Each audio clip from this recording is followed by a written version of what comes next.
नवी कहाणी या महिन्याची गंमत न्यारी. नवीन वर्षाची सावली कुठून आली, नवीन वर्षाची सावली कुठून आली.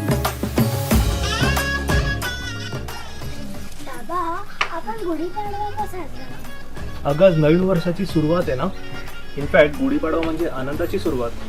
पण नवीन वर्षाची सुरुवात तर 1 जानेवारीला असते. अगं ते इंग्रजी कॅलेंडरनुसार आज आपला हिंदू नववर्ष चैत्र शुद्ध प्रतिपदेपासून सुरुवात होते, बरोबर. आणि ब्रह्मांनी सृष्टीची निर्मिती पण आजच्या दिवशीच केली होती.